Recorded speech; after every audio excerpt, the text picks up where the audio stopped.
Let's go, Rider Nation. I'm ready. I'm ready. Yeah, here we go. Get the feeling now. Hit 'em high, hit 'em low, 'cause we're dealing now. Everybody's giving it all they got, 'cause we're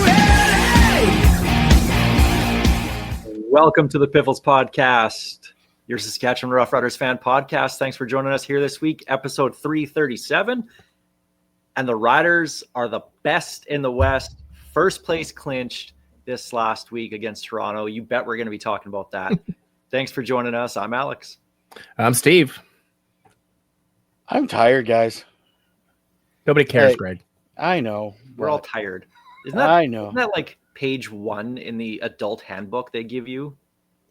You're just constantly in a state of tired, just always, no matter what.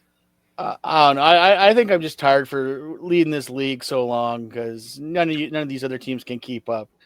Suck it. Not even waiting until we get going. I like that. I'm all season. All these guys. Oh yeah, the Riders gonna fall. No, we told you. Like they are for real. They make it look hard. The worst first place team I've ever seen is a lot of comments I've seen. I don't care. What's the main word in that? First place. First place. Yeah. Unless you ask Winnipeg, that it's worst. Speaking of worst, they might be there by the end of the year. Oh, it's so close. can only It hope. could happen. It's possible. Thanks for joining us, listening wherever you get your podcast, watching on YouTube or SaskTel Max TV on demand. Give us a follow on social media. I'm at Piffles Pod. I'm at Real Alex D. I'm at Saphamod. And as always, I do not need nor want your pity follows at Greg on Sports. Piffles Podcast, of course, is brought to you by Dairy Queen on Elphinstone Street and Sask Drive in Regina. We're also proud to be sponsored by Kathy Festian of Royal LePage Next Level, Churchill Brewing Company, District 306, Regina's Tactical Laser Tech Experience, Bigfoot Vodka, and Creasy's Premium Home Leisure Jacuzzi Spas. I said last week I didn't care if it was by 1 or by 50, as long as they did it, and they did it. Let's talk about it. It's time for the opening kickoff.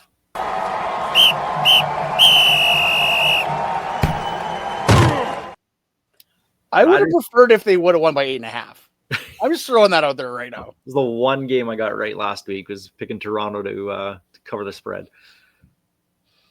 My coin was fine.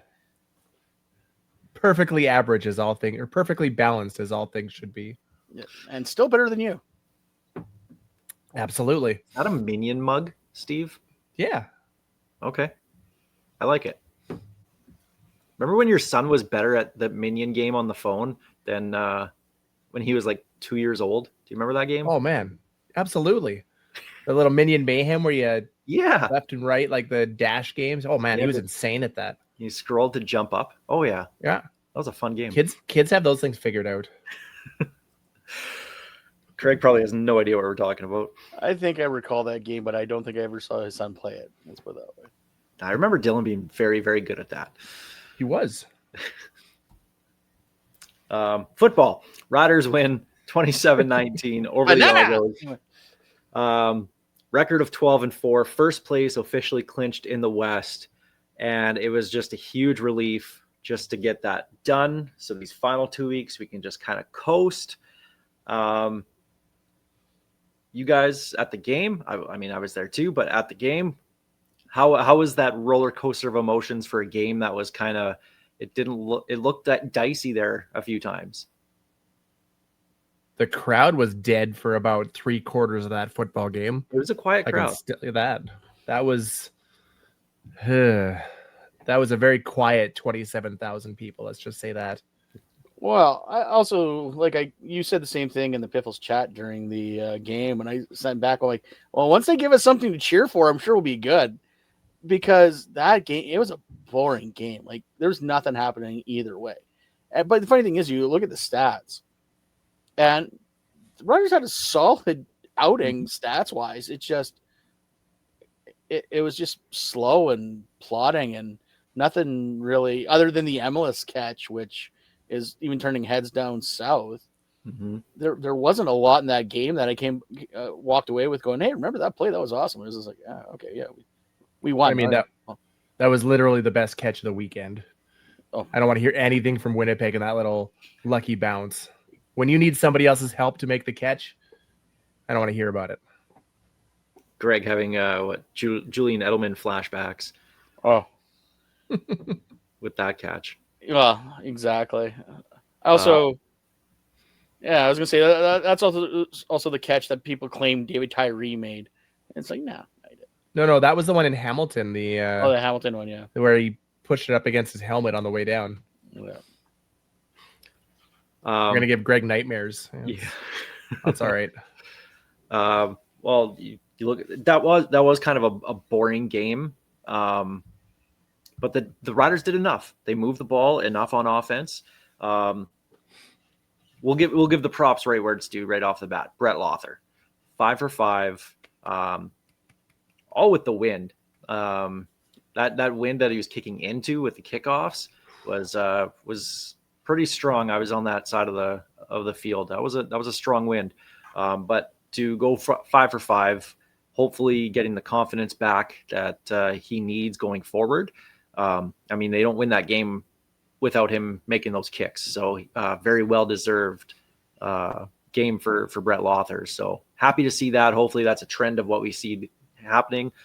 What was it, over his last 3 games now? He's 83%, something like that. So a lot better than the under 70% we were getting accustomed to. So hopefully there it is. They're, building steps to where we need him to be for the West Final. When he had a moment like that last year, and then he went on a run to close out the season. So if he can do that again this year, I will gladly take back every bad thing I've said in the last couple of weeks. I wasn't as early on the Brett Lothar train as you were. I'm saying if he gets there. If he gets there, even if he kicks the game winner at the Grey Cup, I'm still going to go, that's fine, he did that, but at some point he still sucked during the season. Let's be honest. Like, do I believe he can turn it around? Yes, of course I do. I'm not taking back everything I said about him because everything I said about him was accurate. Unlike him. Yeah. It just took him 19 weeks to figure it out. It's still better than if you're gonna figure it out, leading into the playoffs is probably the best time to do it. And theoretically only cost us 1 game. So still got the West Final. Let's see how it goes. We'll stick with the offense in that because there was a lot of good stuff from that offense. Even though 5 field goals, only a couple touchdowns, they were getting there. They were constantly moving the ball, consistently moving the ball. I think that was one of the big things that we've been kind of missing with this team over the last couple weeks. The couple losses that they had, they just weren't moving the ball consistently enough. Trevor Harris, almost 80% throwing the ball, 340 yards. They just continued to put themselves in really good spots. I think they had, 5 punts, but they weren't really going 2 and out, and they didn't have long phases where they just couldn't get any rhythm going, which was, to me, that was a big thing. When you're kind of fine-tuning this offense, you're getting MLS back, you're getting KSB back. Now you're without Johnson and Myers now in this game against Toronto. Johnson, of course, Keyshawn Johnson got hurt early in the game with a knee injury. But for them to keep moving the ball and show those signs of life, that's what we want in these last couple weeks here. Well, I think that's one thing that this change at receiver is, like, your Johnson, your Myers. Like, yeah, Myers has a lot of long catches, but a lot of those are yak catches. Is basically catching him in stride and he's gone. But like, your KSB is a good deep ball catcher. Amelis especially, very good deep ball catcher. Those guys let you stretch the field more, while your Myers and your Keyshawn Johnsons are more your possession receivers, if you will. Like your quick slants, and then they'll take it from there. Even Robustelli is a good deep ball catcher as well. And the one thing I like that having Amelis back, that we get back into our game plan that really has been missing a lot of the year, are those little jet sweep runs that he'll get you 5, 6, 7, 8 yards pretty consistently, if not more. And it just gives that run defense something else to watch for other than the consistent AJ Olette up the middle. I like having him in there for that as well.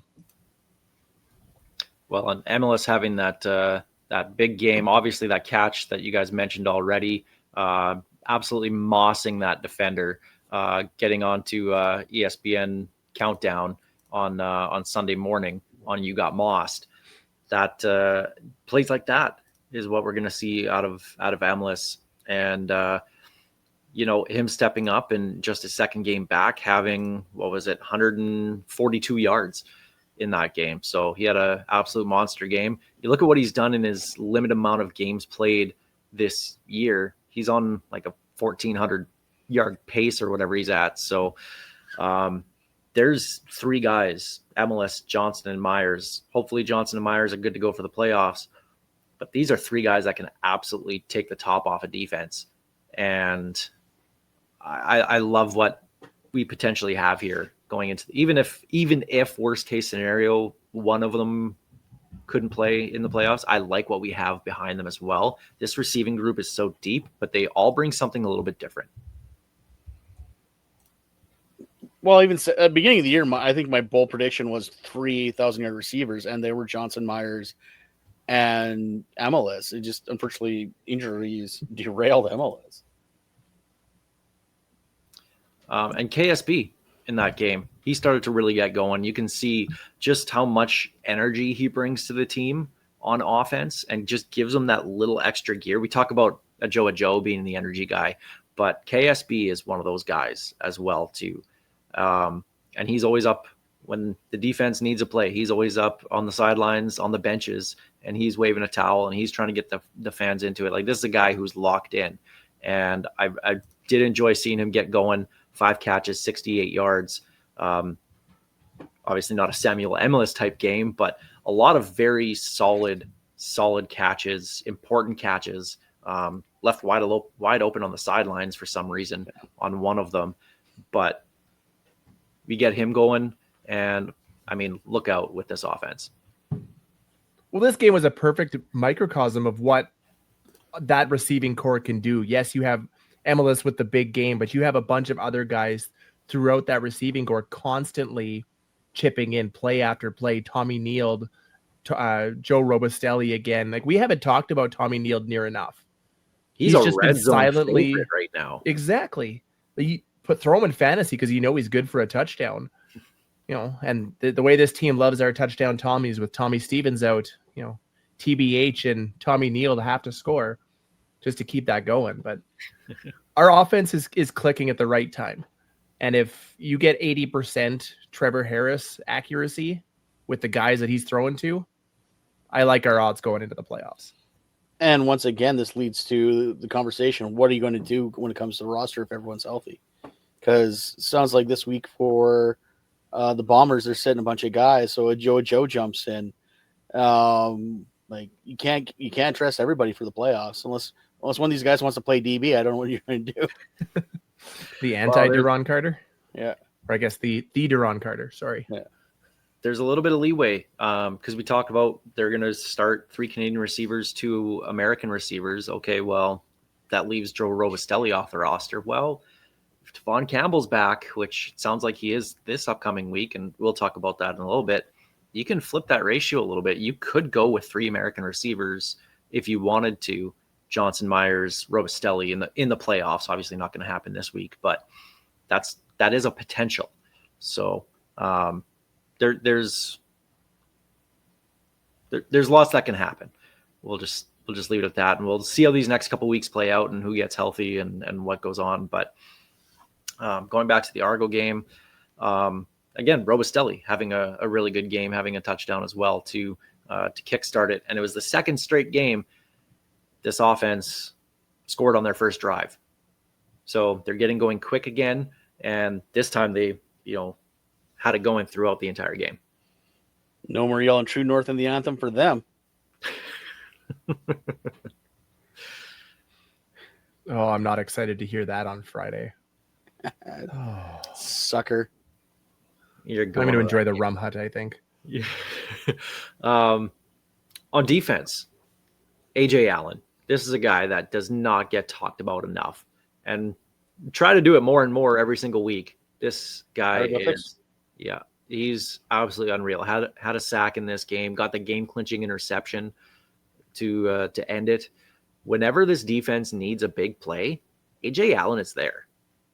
And he is not getting the love across the country that he should. Probably doesn't get enough love here in Riderville that he should be getting. Everyone talks about, and deservedly so, Roland Milligan, Marcus Sales, Jameer Thurman, as the major CJ Rivas as the top defensive players for this team, Tavon Campbell, right? And AJ Allen just gets forgotten about. And let's be honest, he's the second best AJ on the team. That's a part of the problem right there. Is he? Between the AJs and the CJs that we have on this roster, it's easy to lose somebody.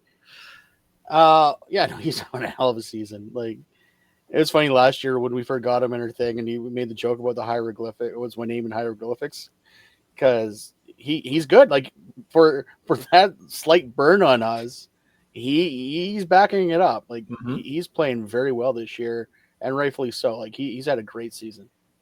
Seems like a guy that I don't want to say he quietly does his job, because that's not it. He's making the big time plays at the right moments, but he's been consistent all year long. It's not a guy. Sometimes you have guys like Tavon Campbell who have, good stretches, and then they'll have a couple of bad stretches. It feels like AJ Allen's just been good, and that's all you want out of him, is just consistently good. And one thing I've heard a lot of this year is how good of a season Cam Judge is having for Toronto. AJ Allen is 2 tackles behind him, has more sacks, has more interceptions. His team is in first place. More game-changing plays. Like, AJ Allen right now is probably the best Canadian linebacker in the league right now. I didn't even notice Cam Judge was in that game until I went back and watched the highlights. And then Dusty says about Cam Judge, and I'm like, oh yeah, he plays for the Argos now. And it's like he was invisible that game. Like, it wasn't. Cam Judge is still a good player, but he's not the player that he was. Let's be honest. Well, he shouldn't have left here in the first place. That was his first mistake. 100%. It worked out for us, all right. Just took a moment. Yeah.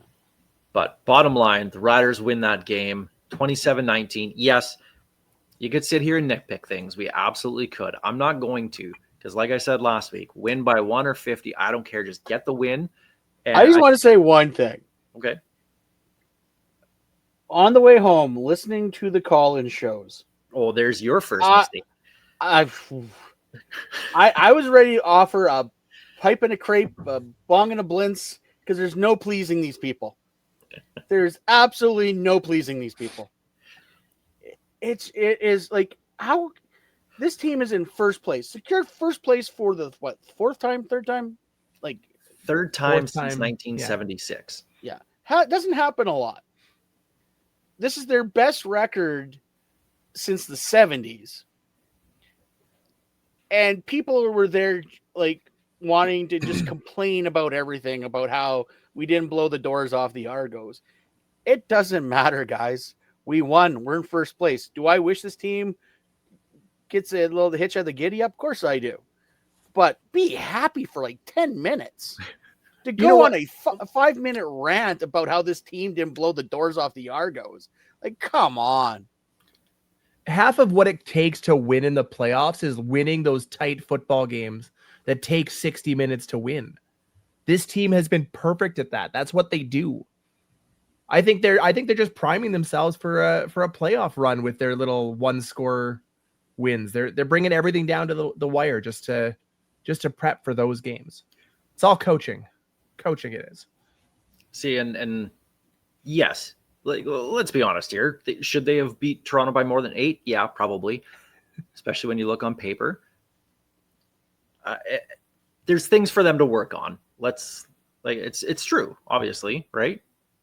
But what team doesn't have problems? Not saying that we have problems. There's definitely issues that need to get corrected, but I don't think they're problems. They're not hindering the team by any means. So yeah, you could absolutely be mad at the fact that the O-line gave up a couple sacks, or the run game wasn't averaging over 5 yards a carry. Yeah, you can sit here and get mad at that. It's not going to change anything. Bottom line, this team won. And They won the game. I said, and are in first I place. said there was a guy that was sitting next to me. He was like grumpy, pretty much the whole time. The fact that the Riders weren't winning the game by a whole bunch, and he said, "Well, if they're going to play like that in the playoffs, they're not going to go anywhere." And I said to him, "Like, do you remember 2007? Do you remember the 2007 Grey Cup? That game sucked. Like, honestly, that was not a good game. No, it was not. Nobody remembers that. Nobody cares. Oh, I remember it. It was a bad game. It was a terrible, terrible game. But like when you talk about it, nobody remembers it. They just remember that the Riders won, and that's all that matters." I remember Ryan Dinwiddie throwing a lot of interceptions. James Johnson, He's the best rider out there. The touchdown by Andy Fantuz was beauty too. Just throwing that guy right off of him. That was wonderful. Luka Kanji having what was he 5 for 5 in that game or something? So, but you don't look back at that and say that was an amazing game. Nobody cares. Do you think Don't get me Hamilton? wrong. You'll hear about it with the 89 Grey Cup, especially from Riders. Definitely not from Ticats. Do you think Hamilton cares about the 1989 Grey Cup and that was a great game? You think they give a crap? No, because they didn't win. It doesn't matter to them. And ultimately, that's what it comes down to. Look at me being like the optimist here of the group. Like, what happened to you? Weird. What happened to you? Drank the Kool-Aid. The Riders have won the right to rest for 3 weeks. Yeah. Ahead of the playoffs. You They cannot can put a now- price tag on that. Can you imagine the meetings that they're having right now? Okay, we're going to rest these guys this week. If this happens, then maybe this week or the last week we're only doing this or whatever. Like, that's a good problem to have. When you're talking load management at the end of a football season for a couple weeks, and then you have a bye week after, you're doing okay. I think you're doing okay.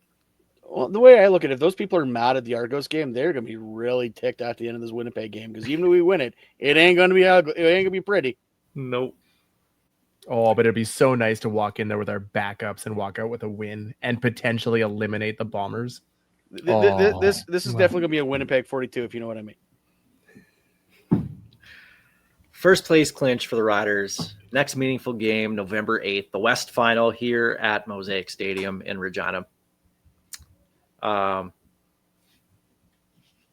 it. That's all that matters. Other news for the Riders this week. Obviously, the big one on Tuesday coming out of Thanksgiving. Maybe that's what I'm thankful for this year. They announced something before we recorded. So thank you, Saskatchewan Roughriders. I appreciate that. Craig is having someone fired tomorrow when he finds this out. That was supposed to come out on Wednesday. It's the long Corey weekend. Mace, It has everybody messed up. right? Corey Mace, Jeremy O'Day get 2-year extensions each, both signed through the 2028 season. So they still have the 2026 season. This is just adding 2 years on top of that. Obviously, we'll start with Corey Mace, obviously turning the team around. And now you have a first place finish. You're 60 minutes away from a Grey Cup spot. Like, yeah, you're probably going to want to give this guy an extension. But yes, 100% you want to give him an extension. But my concern, it wasn't even my concern. It was, this had to be done this way because they were tied to each other from the get-go. Like, O'Day's initial extension only went with, and we lost Alex. I saw that coming. And O'Day's extension came in with Mace's signing, so they were tied to each other. So this was on both of them, and Alex seems to still be having some problems. We have technical difficulties. And for once, Well, you said it though. Corey Mace was Jeremy O'Day's first legitimate coaching hire. He had to hire Craig Dickinson. He was handed a crap option when I can't even remember his name. Good Lord. Jones. Thank you. When Chris Jones quit just before the season started. So he had no real option on where to go. There was nobody out there. So he had to hire from within. Corey Mace was his first opportunity to hire his guy, and he knocked it out of the park. And we have talked for years now about Jeremy O'Day's drafting abilities. This team is stocked to the brim with high-end Canadian talent. So putting those two together, it's money, and you have to lock them up. Sorry, I saw my face frozen on screen. Didn't want you guys to be stuck with that. So, For the next 30 minutes.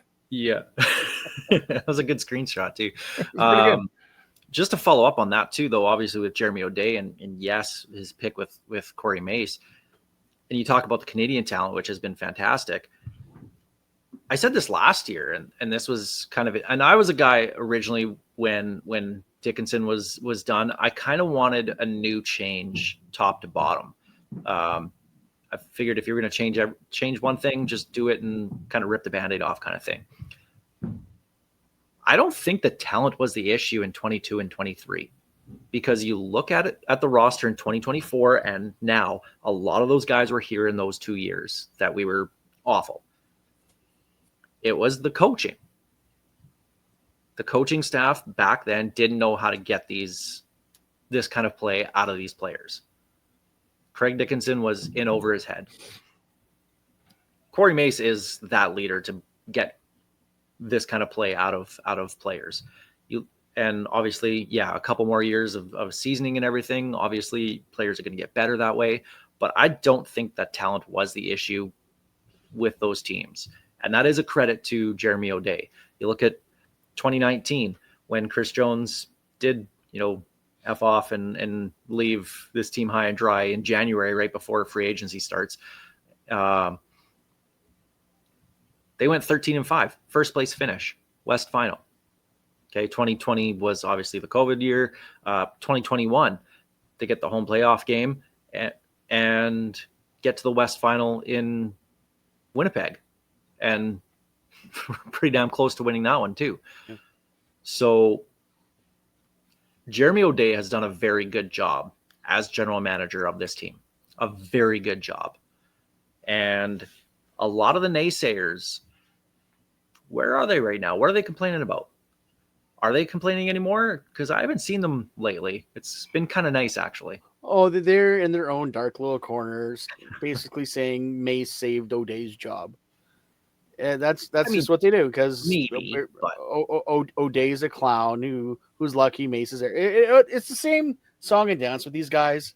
It's always anything that bad happens, O'Day's fault. Anything good happens, well, that's because Mace is actually the guy pulling the strings. At this point, it's ridiculous, and I just shake my head at it.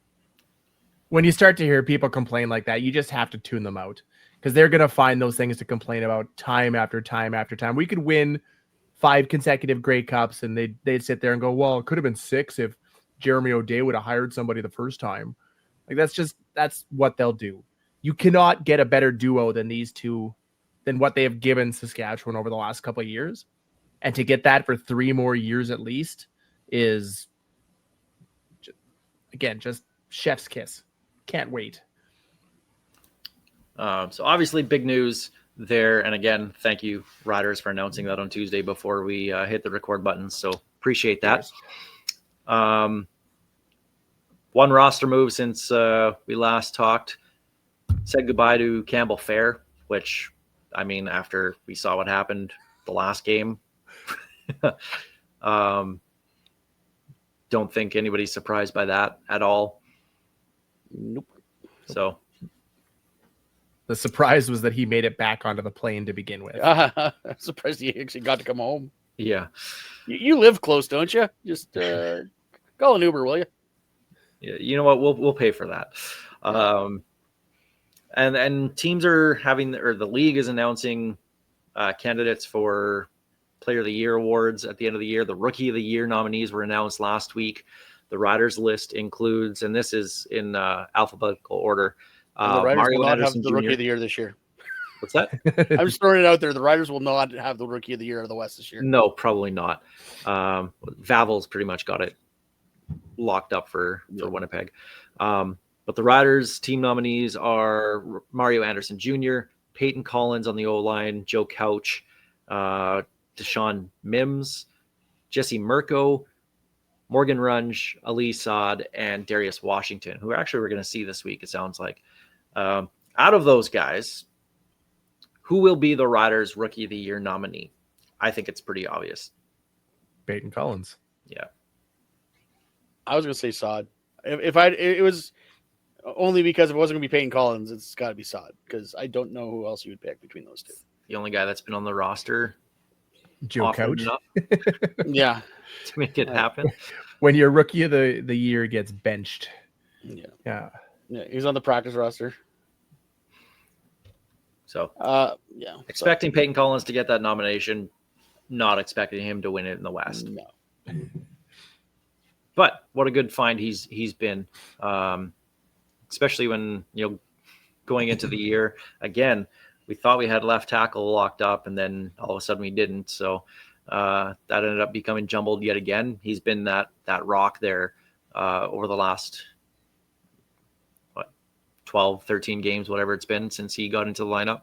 Something like that, yeah. So we'll get more. They'll announce more stuff every week here coming out until the Grey Cup as Steve drops stuff. It's fine. Everything's fine. So we'll keep going with that as that news comes out. But that's the opening kickoff presented by Kathy Festian of Royal LePage Next Level. Time to remember that guy. Sponsored by District 306, Regina's tactical laser tag experience. Greg is going to pick a rider player from history, give us some hints, and we're going to have to try and guess who it is. How many Vanstones is this one, Greg? 3 or 4. I had trouble getting enough hints on this guy. Let's put it that way. Oh, okay. Definitely someone you guys know, though. I know that. All right. Well, let's remember that guy. This McMaster Marauder had a 9-year CFL career. Rob Begg. No, he was Queens. Yep. You already used Andy Fantuz. And Fantuz was a Mustang, was he not? Yeah, he was. Maybe. Drafted in the 5th round by the Riders. Is both a Vanier Cup and Grey Cup winner. Mike McCullough? No.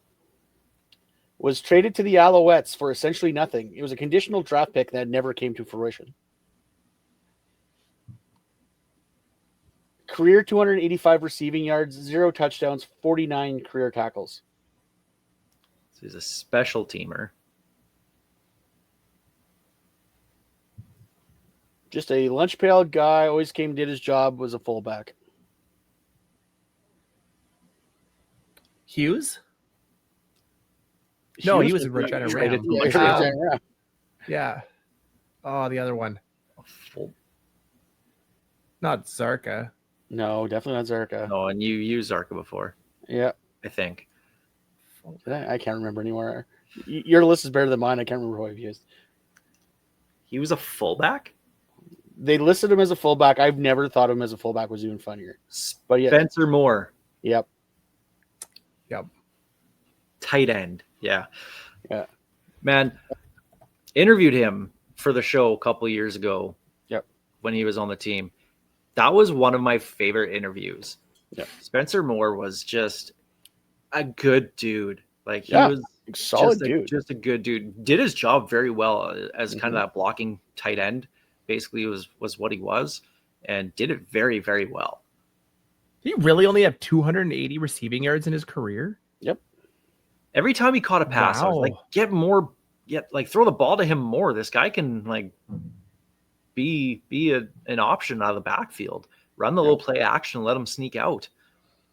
But yeah, it's funny because I'm like, I was looking to trade. I'm like, why did he end up in Montreal again? And I was like, he got traded for a conditional 8th round draft pick in 2020. And then I went to the 2020 draft, and the Riders had their usual pick. They didn't have an extra pick. So whatever the conditions were not met. So they never specified what the conditions were. Quite literally traded for nothing. For nothing. Even you could argue an 8th round pick is for nothing anyway, but But at least you can point at an 8th round pick and be like, see, that was where I was traded for.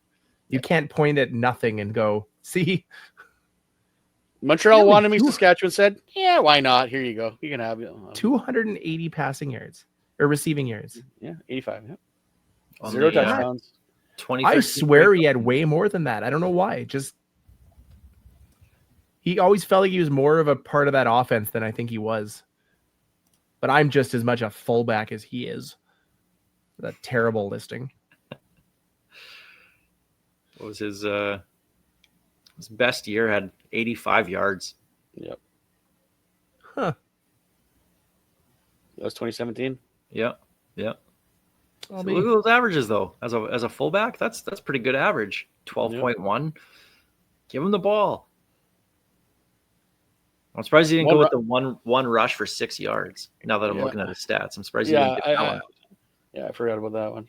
Skip that one. No, Spencer Moore, unbelievably nice guy. Mhm. Unbelievable nice guy.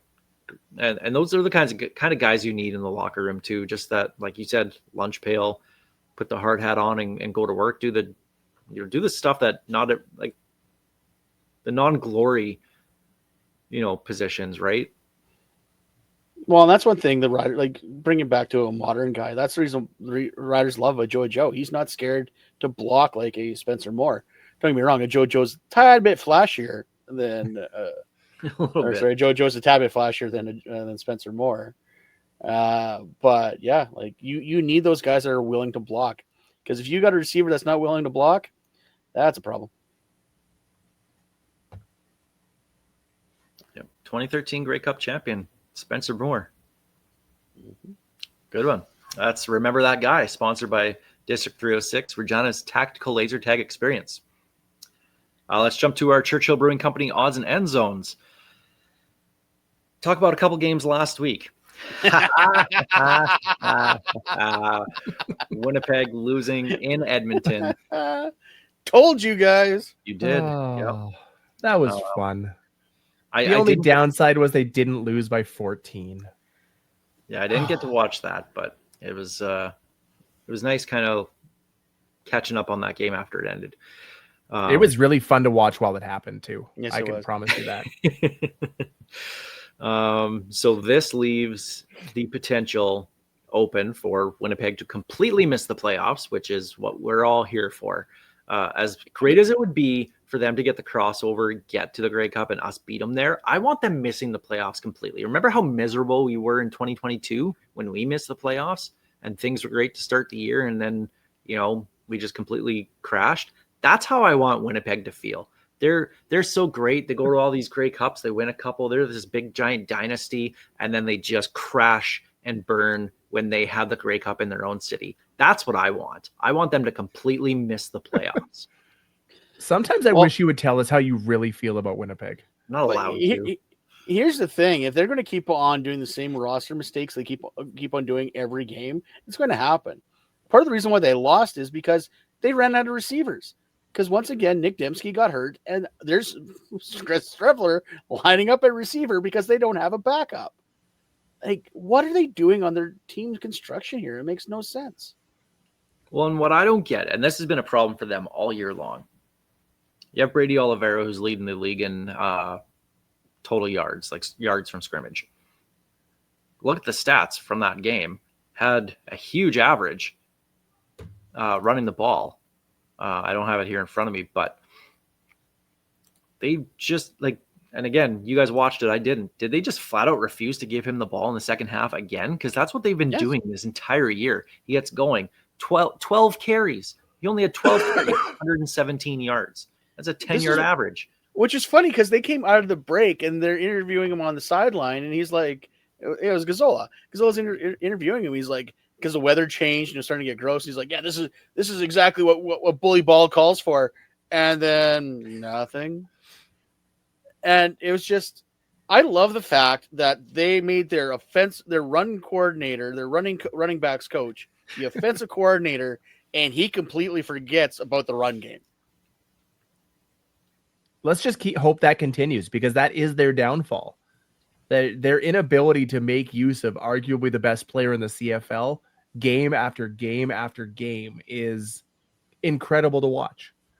And I hope that they don't find that half of the playbook that he seems to have accidentally ripped out and dropped before November hits. Yeah, they're putting all their offensive eggs in the Caleros basket right now. And 22 of 34 isn't bad. Barely 200 yards, 2 interceptions. Caleros hasn't really been good all year. He wasn't good last year either. Which is even more reason to give Brady Oliveira the ball. But they're not, and that's good. and it cost them probably another game. So this sets up the potential, obviously, with Calgary beating Hamilton. And I put in the notes again, not because Calgary won, but because the Winnipeg thing. This makes it harder for Winnipeg. Yeah, I just want Winnipeg to miss the playoffs so bad. Well, the dream chaos situation of 9-9. It leaves that open. Every team in the West, obviously except for the Riders, can finish 9-9. And in that scenario, Derek Taylor tweeted this out here. There's a good thread on it. The Bombers finished 5th. Yeah, Bombers missed the playoffs. And missed the playoffs. So I want that to happen. 9-9. Every team in the West, all the other 4 teams, 9-9. Bombers miss the playoffs. Could you imagine? That sounds phenomenal. And the Riders to get to sit back and watch it all happen. And have a hand in it, too, because they'd have to beat BC for that to happen. Edmonton would have to beat BC this upcoming week. The Bombers would have to go 1-1. I assume it'd be that the Riders would have to beat the Bombers. Just for the whole division wins tiebreaker thing. Could be wrong on that. But either way, if we can get everybody to 9-9, I think that'd be hilarious. Toronto. Well, here's the problem. Calgary needs to lose to Toronto this week. Yeah. Well, I mean, Calgary is pretty bad right now. who knows which Vernon Adams shows up? Yeah. Did he find his confidence yet? He did last week. Yeah, you looked a lot better last week. Although there was a lot of run game going for them last week. Yeah, Diedrich Mills went off. And I think that's more of a testament to Hamilton. I think Hamilton's that good, truthfully. I don't think they are either. They've got, obviously, the Kenny Lawler, Bo Levi Mitchell connection is really good, but they had that win streak in the middle of the year, but other than that, they've not really been that good of a team. Yeah. Their defense is still at times. The Hamilton Ticats are what the Ryder Collins shows think the Riders are. Like literally. Like if you look at fraud in a dictionary, I'm pretty sure the 2025 Ticats are right there because they are not as good as people think they are. And also selfishly, I did want Hamilton to lose to Calgary because I have a futures bet on Montreal finishing first in the East in the regular season. So there's still potential for that. In fairness, that bet looked really good. I made before it after Davis Alexander went hurt. I made it after week 2 when the Ticats were 0-2, the Argos were 0-2, the Owls were 2-0, about to win their third straight game. I was like, they're going to be 3 games up on everybody here to start the season. That's easy money. And then Davis Alexander got hurt. Yeah, but here's the problem. Decided not to have a hamstring. Montreal needs to win out, and then Hamilton needs to lose to Ottawa in the last game of the season. Well, Montreal has Ottawa again this week. I'm feeling pretty good about that. Well, yeah. So yeah, but Montreal's going to win this one. But then Montreal, and then they have Winnipeg. Yeah, then Winnipeg. It's fine. So what Montreal will do what they have to do.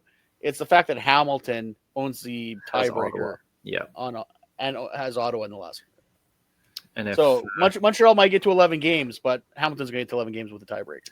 And if Montreal wouldn't have had that stupid defensive collapse against the BC Lions early in the year, with a couple seconds left, thinking that they were going to run a Hail Mary instead of short play to set up a long field goal, they would have just played defense that game or that play.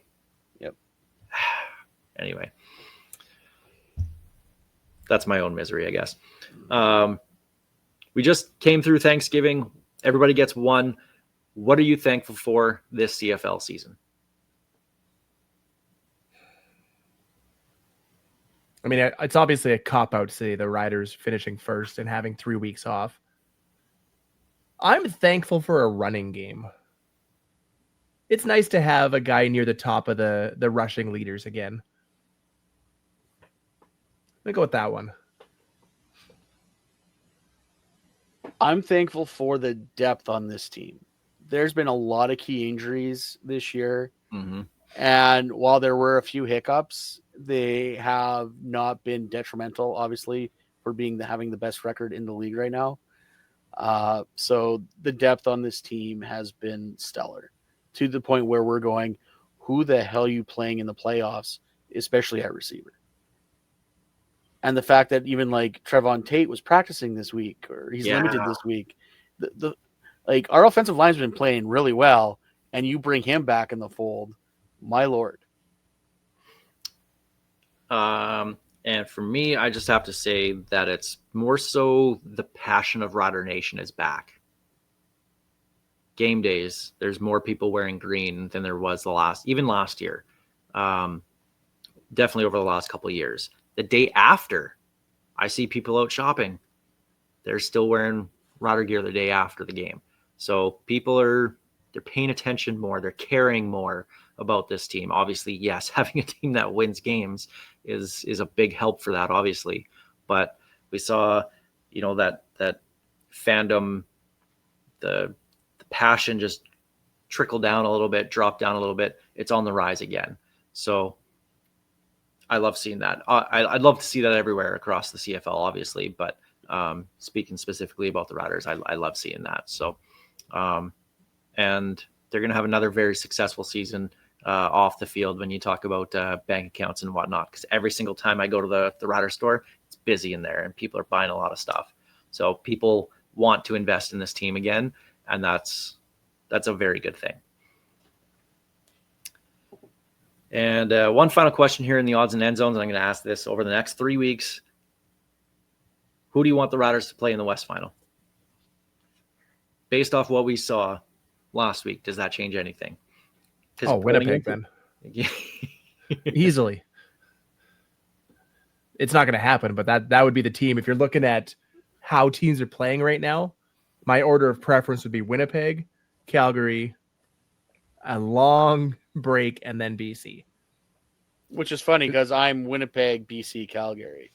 I honestly think the problem with the Riders, and yes, Calgary has been playing bad now. I think it's it's one of those puzzle piece teams. They just the Riders just don't line up well against them. It's like Ottawa is for Calgary. Yeah, essentially, yes. So I would rather play BC because I think the Riders actually match up better against BC than they do against Calgary. Regina Thunder last week against the Edmonton Wildcats in a rainstorm, in a snowstorm. Speaking about not forgetting about the run. Yeah, through what was it, 3 or 4 passes? I think you said. I think it was 4 passes, but one was actually deemed a lateral after they went back and checked the film. Yeah, so, Thanksgiving Sunday was not a very good football weather day. And whoever gutted themselves through the broadcast, I bless you, because I tried watching it after the fact because I was curious what it looked like. Those poor camera operators for access. And good for the fans and the family and friends to stick it out for that game too, because I mean the final score was 56-3 for the Thunder over the Wildcats. Like that's unless it's Labor Day, those games are not fun to be in. No, and especially in that weather. And the Thunder set a CJFL record for 632 rushing yards. So that was incredible in the season, right? That's the whole. Yeah, season. That was the game. That was a single game record. Borsch and Ashman both were just shy of 200 right before half. So they played one series each at the beginning of the third, and then they got pulled. But then some of the younger guys got to go in. But you still had Cordis with 75. The third string quarterback Zelyanka took a run pass option for 55 yards to the house. Like, it was Borsch who had the most rushing yards? What did he have in that game? 210. 210. To put that into perspective, Toronto's leading rusher this year has 310 yards, Spencer Brown. Wow. Borsch leads all of the CJFL with 1,327 yards off the top of my head. So, yeah, he's had a good season. But my favorite play was a big man touchdown. Like I said, they did a lateral to the left tackle, and he took it to the house. So you're feeling good when you lateral the ball to your left tackle. Caleb Barajas from Cali, first snow game he's ever played, and that's his first touchdown. So. Oh, good for him. Yeah. So that secures first place in the PFC because the Hilltops won as well. So Yep. they both finish the regular season tied 7-1, but Nope. Hilltops 6-2. 6-2. They lost to the Rifles first game of the season. Right. Yeah. Yep. So, yep. The win secured first place in the PFC. So what does that mean now? What's next for the Thunder? The Wildcats and the Colts missed the playoffs. They were 5th and 6th. So that means the Rifles and the Huskies played this week. Winner was going to end up in 3rd place. The Huskies scored 11 points, and then Winnipeg scored the next 47.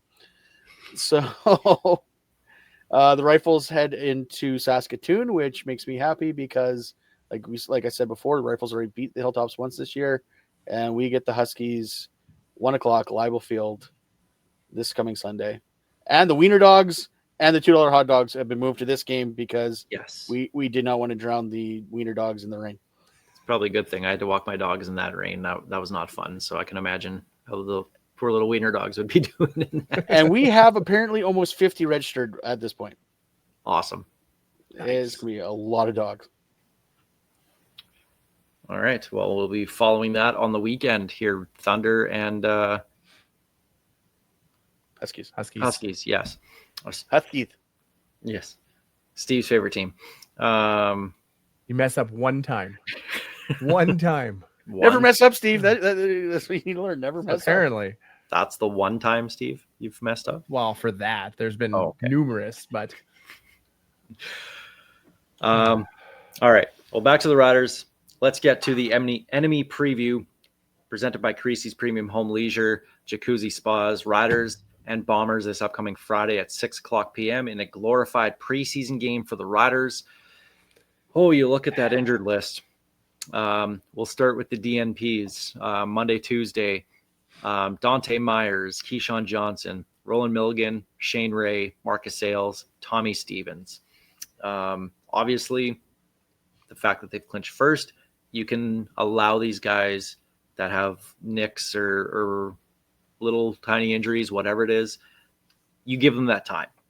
Hopefully we can get some of these guys back for BC, the game against BC next week, and only play them for like a half at most. Obviously, with small CFL rosters, you can't sit everybody. We'd love to see that happen and really just put a backup squad in. That's what I would like to see because I want no more injuries. That's all I'm looking for out of these 2 weeks. Just no one else getting hurt. But that's those are the injuries for guys that won't be playing this week. There's also going to be guys sitting out: AJ Ouellette, Jamarcus Hardrick, Logan Furland, Sam Emelis, Keen Schaefer-Bakers. They were all not with the starters in practice. So with Jake Mayer starting at quarterback, they're not really giving him a lot of help. That's a lot of offensive studs sitting out this one. So that is effectively the entire starting offense that'll Yep. be sitting on the bench watching this game happen. I'm really excited that I'm going out to Winnipeg for this one. So pumped. Although I will say this, nothing would make me happier than rolling into Winnipeg with our Right. backups and just stomping them. Oh, it'd be heavenly. Oh, So at least let's look at it offensively. What are you guys looking for in this game with Jake Mayer leading a bunch of, I don't want to say backups, because you look at the receiving core that he's going to have. He's going to have Sean Bain. He's going to have Joe Robustelli. He's still going to have a Joe, Tommy Neild. Like DDB, there's still good players that he's going to have. the scary part is going to be the lack of offensive line with Furland out, Hardrick out. Yeah. That's a big chunk of your offensive line that's not going to be protecting Jake Mayer against a decent pass rush in Winnipeg. They're not the guys of old. You just have to worry about Willie Jefferson jumping up and down. That's really all you have to worry about from his side of the field. no, That's they the are the part that guys. scares me. They are the guys that are old. They definitely aren't what they used to be. Like Willie Jefferson was not on that score sheet at all this past week, if I remember correctly. Like, Nothing. 0, 0, 0, 0, 0. Like Willie Jefferson is not Willie Jefferson anymore. Let's just be No, flat out honest about that. he's still unbelievably good at Yeah. reading the quarterback and knocking down passes. But in terms of rushing the passer and being a run stopper, he's not that guy anymore. No. So my biggest concern when it comes to offensive line is not even the blocking. It's Braden Knowles getting his first start as center. Yeah. That is always a cause of chaos, usually the first time around. So let's see what he can do. I know it sounds like he's excited for this opportunity. So let's see what this is going to be. But I think that's going to be my biggest concern about that, because like Furlan's the guy calling out the coverages, calling out the checks. Yeah. So let's hope Noel's a quick learner when it comes to that. But on the plus side, he's had Logan Furlan to sit and learn from, and he seems like exactly the kind of guy that's going to be guiding the depth behind him to succeed. So I have a lot of faith in Furlan as a player coach, I think. I have 2 words for the offensive line, and they're not the 2 words you're thinking of, Greg. It's not a wrestling reference. You already had those 2 words. I already had those words out today. Yeah. Edwin Harrison. Yep. So yes, obviously you're not giving Jake Mayer the ones, but I'm not too terribly worried about this offensive line. Darius Washington, I think he started a game at left tackle for us anyway. So now he's flipping over to right tackle in this game for Yoshi. I'm not too worried about that. So it's maybe not having AJ Ouellette in. It's obviously you can't replace a Samuel Amelis and Kean Schaefer-Baker, although the Riders did a pretty good job without them. Yeah, they didn't have most of the season, so it's like either one game back and 2 games back. I'm like, oh, it's going to really hurt this offense to have them sit. Yeah, they'll be okay. In terms of Jake Mayer, though, and I've made my thoughts very, very clear on Jake Mayer. I'm looking for confidence out of him, confidence in his throws and making good reads. That's what I'm looking for. He's got the arm to make throws. I'm not worried about that. I just want him to be in tune with the offense and be able to move the ball. And I don't care if they win or lose. I really don't. Obviously, I want them to. I want Winnipeg to lose. I want us to win. I want that, but I don't care. It's not going to bother me if they lose. I truthfully am expecting them to. But I'd like to see Mayer just have a solid showing to show he's ready for the playoffs too, if we need him. Well, that's it. We've only really seen him in 1 game of action, and he wasn't sharp. Let's be honest. That I still remember that sideline circus catch that Robustelli made. That was like everyone stand up, go, "Oh, that Robustelli's pretty good." Should have been an But 80-yard touchdown. Yeah, if Mayer would have hit him in stride, he was gone. So the only reason why he had to make a circus catch is because Mayer's throw is terrible. So here's hoping that he's confident in making those throws like he has in the past. You're talking about a guy who's learned from arguably 2 of the best CFL quarterbacks, if not best top 10 guys in Bo Levi Mitchell and Trevor Harris. This is his chance to show he's still got it. Because if he comes into this game and stinks the bed away, I don't see a lot of teams lining up to sign him next year. So this is effectively an audition for him to maybe get that next shot that he's looking for. If it's not here, perhaps somewhere else. And that's exactly it. The Riders don't have a quarterback under contract for next year. So and it's a soft QB market going into this season. If he's the plan, then let's hope he shows out in this one, right? And give Tommy Stevens every dollar he asks for. Sign him for QB1 money if you have to. On defense, good news with the defense, getting some guys back, Canadians back. Mentioned, obviously, Milligan, Marcus Sales, Shane Ray. But Tavon Campbell practiced in full both Monday and Tuesday. Looks like he's back at corner this week. Nelson Lacombo and Jackson Ford limited, but they're getting there. So hopefully we can get one of, if not both of them, back for the playoffs. If you do, okay, do you go back with them at safety and move Revis back? And now you have a whole bunch of questions about what you can do with that defense if you get even one of those guys back. But good news for the defense on that end anyway.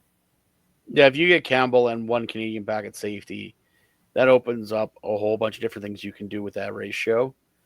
And that being said, I really like CJ Reeves back there. I was going to say, I don't want to see CJ Rivas move away from safety. I hope that they use Jackson Ford or whomever as a backup to Von Campbell more than Exime? yeah, yes, please. When you get everybody healthy, I hope Exume gets a plane ticket home, but that's talk for another day. I hope we see a lot of him over the next 2 weeks because I just don't want anybody getting hurt. Sign a guy off the street. I don't care. No more Exume. And then, sorry, I missed this on the offensive line. Trayvon Tate, we did kind of mention that briefly, but offensive lineman who was our starting left tackle going into the year after Trevor Reed goes to the NFL. Trayvon Tate, torn pec early in the year. He was at practice on Tuesday, limited. So who knows? Could be something to look at in the playoffs. That's a couple of quick O-lineman returns that we weren't expecting. Because I thought Gagnon was out for the year. I was pretty sure Trayvon Tate was out for the year. You get both of them back for the playoffs. I'm not upset about that. Just need McEwen to somehow find that same fountain of youth that the other two have been at and see how it goes. With the way everybody's playing on that O-line, though, I'm not sure you're going to want to move a guy just to have Ferland now move from where he's been excellent all year. Also true. But again, good problem to have, right? Yeah. And for Winnipeg, we're not going to talk about them, but probably no Nick Dembski in this one, hurting his hamstring in that Edmonton game on that interception. One of the interceptions from Caleros came up lame on that one, but that's their offense right there. Like their offense, I mean, we talk about Brady Oliveira being their best player, and I believe he is, but that offense runs through Nick Dembski. Mm-hmm. Even like if it's not the quick relief valve to him on those passes, they use him in the run game as well to spell off Oliveira. So, and he always seems to be open with those post corners, always. So, and I think Zach Claros kind of alluded to it in an interview, saying that he's our guy. Like if he's not in the lineup, we're missing a lot. And I'm like, well, you should have other receivers that can run a jet sweep. You'd think, right? It's not like it's uncommon these days, but he's their guy. He means a lot to that offense. So if he's not there, I mean, with the way their offense has played this year, maybe our defense can hold them here. And could we sweep them? Man, how sweet would that be? Oh, that'd be delightful. There's no other word for it. Just yes, please. With that in mind, time to make our picks. It's Piffles Picks. Piffles Picks. Well, folks, when you're right 52% of the time, you're wrong 48% of the time. And Greg, you're probably going to get there. I'm trying. 37 and 35 here. I believe I'm in right you. there. I believe myself as well. I'm right there. I don't believe in you, Greg. Also fair.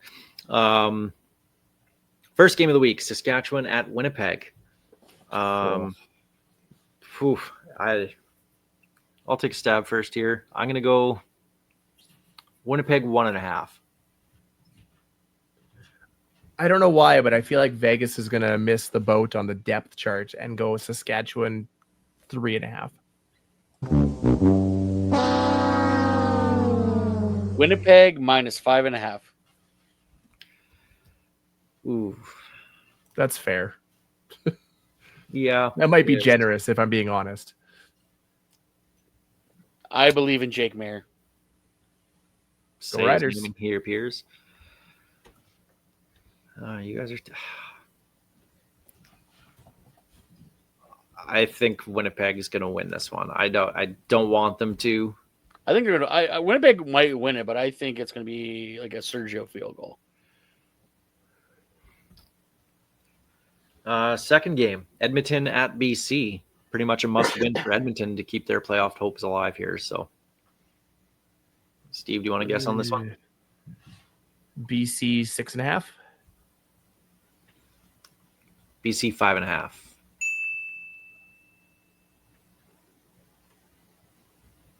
Again, that might be generous. I really need Edmonton to win though for the chaos. Oh, I know, right? Sorry, I've Steve, got BC, and I hope the coin sucks. BC's going to throat stomp them. I'll go with Winnipeg lose it. Oh, sorry. I'll go with Edmonton in this one. If for Winnipeg no other- losing and Edmonton winning would be beautiful. right? Just You for know the what would be better than a Ryder Bombers Grey Cup would be a Riders Elks Grey Cup with Cody Fajardo against the Riders in Winnipeg. That'd be some good chaos too. Ooh, I don't know if I want that actually. Yeah, I don't think I want that either. That's Team of Destiny garbage. Yeah. I can hear it the entire way. Yeah. We'll never not hear about like this will replace the 2011 BC Lions if Edmonton makes it right now. Third game, Montreal at Ottawa. Montreal 8.5.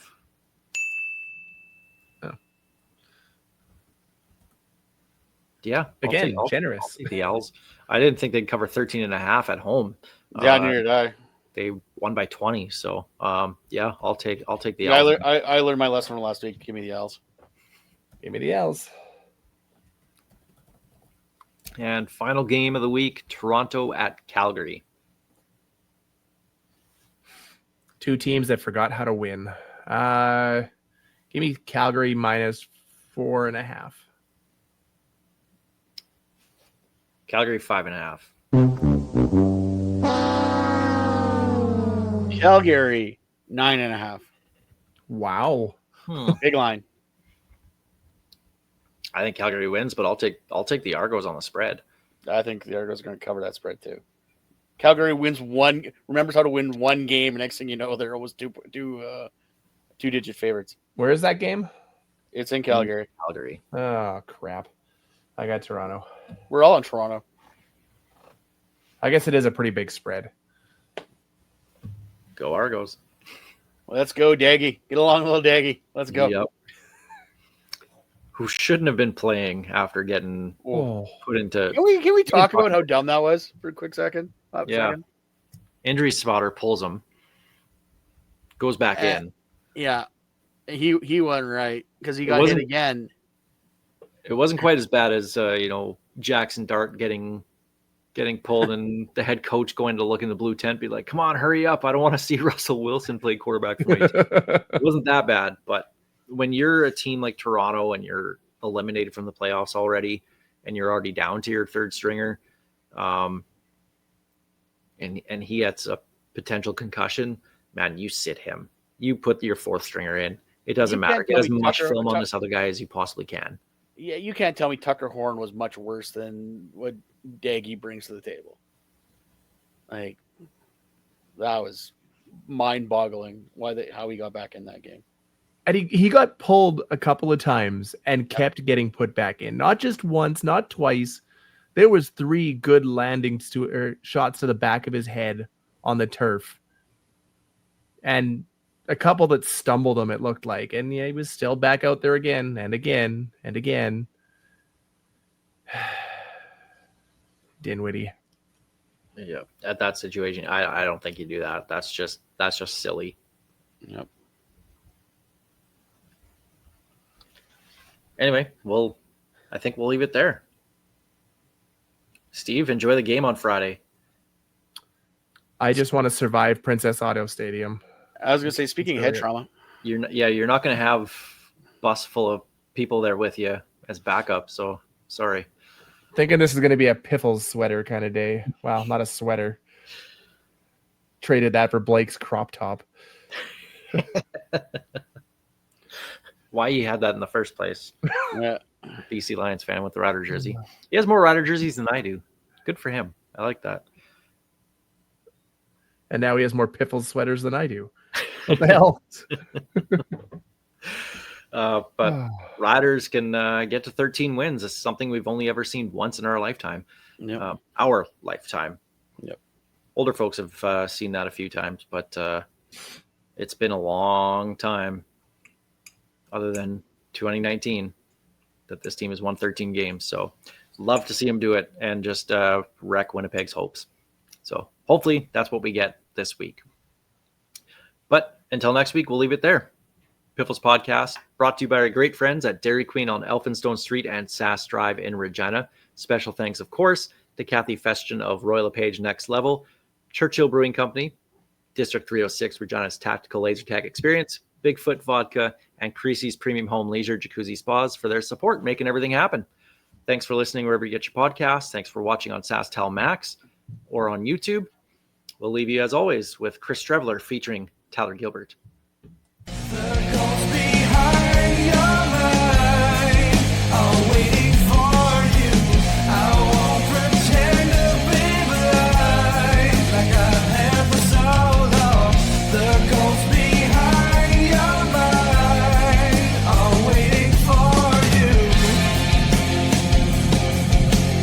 Thank you for being such a big supporter and fan of the CFL and myself personally.